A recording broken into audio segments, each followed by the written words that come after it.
یہ جو climate change ہے اور اس کے نتیجے میں گلوبل وارمنگ کے ہم خطرات بھی دیکھ رہے ہیں اور اس کی تباہکاریاں بھی دیکھ رہے ہیں، تو یہ معاملہ کہاں جا کے رکے گا؟ اچھا، پاکستان ایک ایسا ملک ہے کہ جس کی کنٹریبیوشن اگر دیکھی جائے تو اس طرح سے اتنی نہیں ہے، لیکن جو اس کے اثرات ہیں اس سے سب سے زیادہ متاثر ہونے والا ملک ہے، اور اب تو ہم یہ دیکھ رہے ہیں کہ کافی اس کے چیلنجز ایسے ہیں کہ ان کا ہمیں سامنا ہے۔ گزشتہ سال بارش کے بعد جو سچویشن رہی، جو انکروچمنٹ کے مسائل تھے، جو پہاڑوں کے اور آبی گزرگاہوں کے رستوں میں جو چیزیں بنی ہوئی تھیں اور جو انسانی کارستانی ہیں، اس کے اثرات بھی ہم نے بھگتے۔ اور اب یہ ہے کہ اس عرصے میں، یعنی کہ گزشتہ ایک سال میں ہم نے کیا سیکھا، اس پہ ذرا بات کریں گے۔ اب ہوا یہ ہے کہ ایک اور چیز جو اس میں اپڈیٹ یہ ہے کہ حکومت نے IMF کی ایک شرط تھی، اس پر عمل کرتے ہوئے پیٹرول اور ہائی سپیڈ ڈیزل پر آئے جو کلائمیٹ سپورٹ لیوی میں 100% اضافہ کر دیا ہے، اور اب یہ ہے کہ ₹2.50 سے بڑھا کے ₹5 فی لیٹر کر دی گئی ہے۔ اور پھر اب اندازہ کیجئے کہ یہ اقدامات تو اپنی جگہ ہیں، لیکن آن گراؤنڈ ریالٹی کیا ہے، کس طریقے سے یہ چیزیں مینج کرنی ہیں، اس پہ ہم ذرا بات کریں گے۔ اور اس پر ذرا میں ایک چیز آپ کو دکھانا چاہوں گا۔ مالک صاحب نے سپٹمبر 2025 میں مصدق ملک صاحب سے یہ پوچھا تھا کہ آپ کیا ارینجمنٹس کریں گے، کیا کیا جائے گا، تو مصدق ملک صاحب نے کہا تھا کہ جی ہم 300 دنوں کے اندر جو انکروچمنٹس ہیں ان کا خاتمہ کر دیں گے۔ سنیں ذرا انہوں نے کیا دعویٰ کیا تھا۔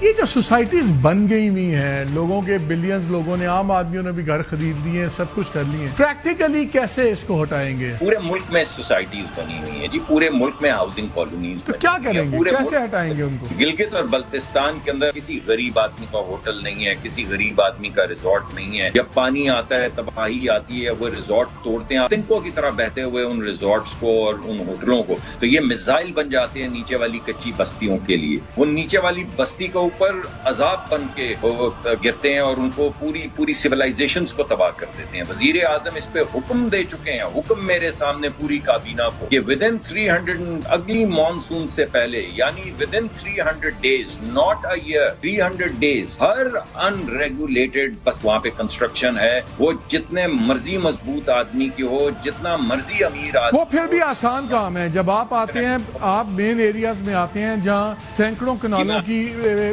سوسائٹیز ہیں، ان کا کیا کریں گے؟ اس میں AJK بھی آ گیا، اس میں گلگت بلتستان بھی آ گیا، اس میں خیبر پختونخوا بھی آ گیا۔ ٹائم لائن کیا ہے؟ ٹائم لائن کیا ہے؟ 1 سال سر، 1 سال بھی نہیں، 10 مہینے سر۔ لیکن یہ سارے پلان اور امپلیمنٹیشن کی ڈیڈ لائن 1 سال ہے کہ میں یہ سوسائٹیز وغیرہ 300 دن سر، 300 دن میں آپ یہ جو ناردرن ایریا GB ان کی بھی گروسمنٹس ختم کرائیں گے، اور 300 دن میں جب آپ پنجاب کے فلیٹ لینڈز ہیں، KP وغیرہ، یہ بھی ختم کروائیں گے؟ جی انشاءاللہ جی۔ چلیں جی، تو اس پر نہایت موزوں شخصیت ہمارے ساتھ موجود ہیں۔ شہری رحمان صاحبہ سینیٹر ہیں اور چیئرپرسن ہیں standing committee on climate change and environmental coordination, اور ساتھ ہی ساتھ یہ کلائمیٹ چینج کی وزیر بھی رہ چکی ہیں اور اس معاملے کو ہائی لائٹ کرتی ہیں۔ گزشتہ سال بھی جب یہ معاملات چل رہے تھے تو انہوں نے خاصی اس پہ آواز اٹھائی تھی۔ شہری رحمان صاحبہ، thank you so much for your time. یہ ذرا فرمائیے گا کہ ایک تو آپ کی جانب سے ایک کنسرن شو کیا گیا ہے کہ یہ رقم تو آپ لے رہے ہیں، لیکن یہ خرچ کہاں ہو رہی ہے؟ دوسرا، حکومتی ترجیحات جو ہیں وہ نظر نہیں آ رہی۔ تیسرا، یہ جو دعوے کیے گئے تھے مصدق ملک صاحب کی جانب سے کہ انکروچمنٹس ختم ہو جائیں گی، آپ کو لگتا ہے کہ اس پہ کچھ ہو پایا ابھی تک؟ جی شکریہ۔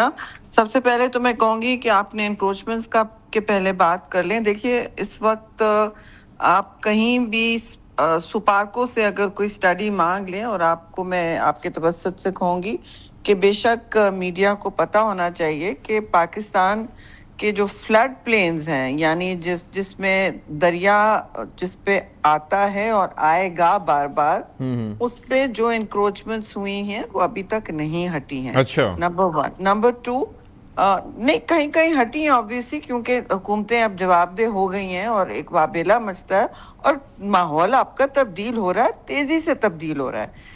مگر بات یہ ہے کہ جی یہ فیڈرل گورنمنٹ اکیلے تو کچھ نہیں کر سکتی، یہ سب صوبوں کا بھی کام ہوگا، کیونکہ آپ دیکھ رہے ہیں ان کی پتہ نہیں کیسے یہ وعدہ کیا گیا 300 دن کا، کیونکہ مثلا خیبر پختونخوا میں آپ کس طرح ہٹائیں گے؟ آپ کو خیبر پختونخوا کی حکومت سے بات کرنا پڑے گا. ظاہر ہے آپ نے ان کو جواب دے تو مطلب پبلک کے کٹہرے میں ضرور کھڑا کر سکتے ہیں، بے شک آپ کے ذریعے، دوسرے اداروں کے ذریعے، لیکن ثوابدید ان کی ہے. اور آپ کو یاد ہے سوات ریور والا کا ایک میں آپ کو بس یاد دلاؤں گی، جی جی جو 2022 کے فلڈ میں گرا تھا، بالکل تاش کے پتوں کے گھر کی طرح. تو اب وہی ہوٹل اگلے سال پھر تیسرے سال پھر کھڑے ہو جاتے ہیں، اسی جگہ میں کھڑے ہو جاتے ہیں.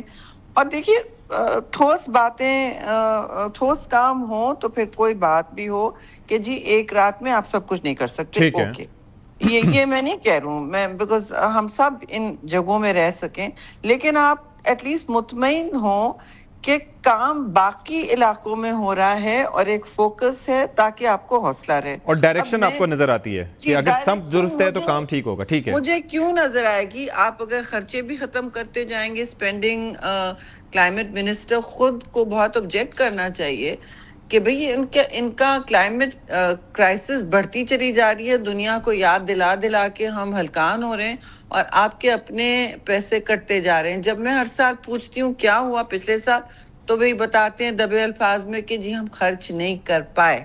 اچھا، ایک تو چیلنج یہ ہے کہ خرچ نہیں کر پائے، دوسرا یہ ہے کہ یہ جو لیوی کا معاملہ ہے، ایک اصل مسئلہ یہ نہیں ہے کہ آپ ٹیکس کلیکٹ کس طرح سے کر رہے ہیں. آئی ایم ایف نے آپ سے ایک مطالبہ کیا، آپ نے اس کے اندر ٹیکس کا نام بدل کے اور اس کی رقم بڑھا دی، لیکن اسپینڈنگ از دا کی کہ where do you spend it؟ اور آپ کا تو بہت اچھا چاندی ہو گئی جی، آپ کو تو لیوی میں آپ نے اضافہ کر لیا. وہ 6 مہینے 25 ارب لاسٹ ٹائم اس نے ہوئے جمع کیے تھے، جسٹ ان 6 months.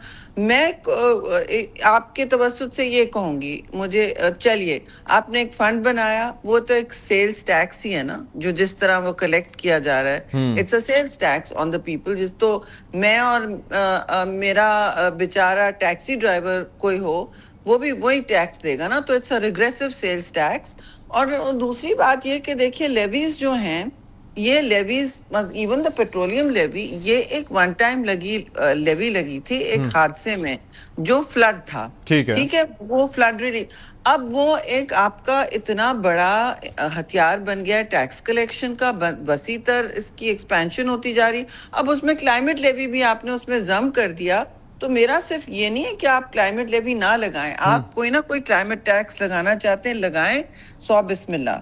اور آپ پھر اسے بتائیں. لیکن شہری رحمان صاحب، ظاہر ہے کہ ہم تو اویئرنیس کریٹ کر رہے ہیں and you are playing an important role, لیکن پارلیمان میں جہاں پر ظاہر ہے کہ آپ کی بات کافی سنی جاتی ہے، تو وہاں پر جو متعلقہ فورم ہے، کیا آپ حکومت کو اس بات پہ مجبور نہیں کر سکتی کہ یہاں پر عوام کا سوچا جائے؟ کیونکہ کل کو آپ نے بھی عوام کے سامنے ہی جانا ہے in case of the election. جی، میں نے وہاں تقریر بجٹ سپیچ میں جب یہ بات اتنی نکلی بھی نہیں تھی اور آہستہ آہستہ پتہ چلا تھا، نوٹیفیکیشن آپ کل ہی ہوا ہے، لیکن وہ اس میں لکھا ہوا تو تھا کہ یہ کلائمیٹ لیوی ڈبل ہو گئی ہے یا ہونے والی ہے. تو اسی وقت میں نے کہا تھا کہ اس کو مگر مجھے اس کے ایکسپینڈیچرز نظر نہیں آ رہے ہیں، مجھے یہ نہیں سمجھ آ رہا. اور میں نے پوچھا کہ یہ فائنانس کمیٹی میں نے پوچھا کہ یہ پھر اگر کلائمیٹ کے لیے نہیں اس کے کلائمیٹ کے اخراجات ہوں گے تو ٹھیک ہے، کہاں ہیں وہ اخراجات؟ کس ارلی وارننگ سسٹم میں لگائے جا رہے ہیں، شجرکاری میں لگائے جا رہے ہیں، پانی کی آبی ذخائر کے نئے رین ہارویسٹنگ کے لیے بتائیے مجھے. تو پھر کوئی جواب نہیں آیا. اور میں نے پھر آگے جب پتا چلا، when you read the papers آپ دیکھ سکتے ہیں، اس کو رنگ فینس تو نہیں کیا گیا، یہ تو حکومت کے عمومی یعنی کہ نان ڈیویزبل فنڈ میں چلی جائے گی، مانی یہ سیدھا فیڈرل گورنمنٹ کو جائے گی، صوبے کو اوائڈ بائی پاس کرتے ہوئے. اور آپ کو یہ جنرل ایکسپینڈیچرز میں پھر چلی جائے گی. آپ اور میں پوچھ نہیں پائیں گے کہ لیکن اس 5% کا کیا بنا، یہ ہم نہیں پوچھ پائیں گے. کدھر گئی، کہاں بنا، اس پہ کیا رپورٹ ہے، اس کی کیا نشاندہی ہے، اس کے کیا اثرات ہوئے ہیں ماحول پر. نہیں.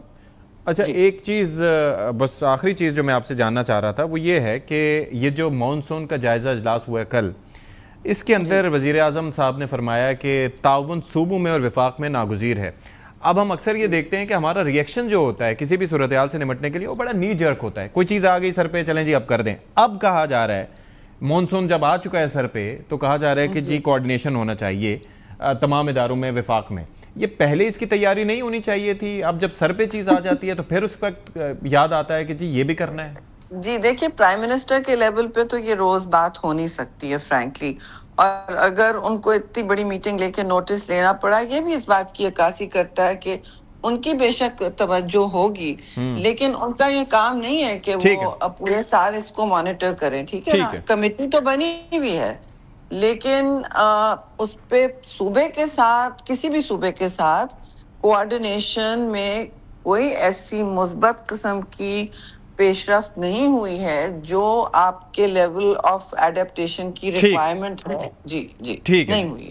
تھینک یو جی, thank you so much. Shehri Rahman صاحبہ آپ ہمارے ساتھ موجود تھیں اور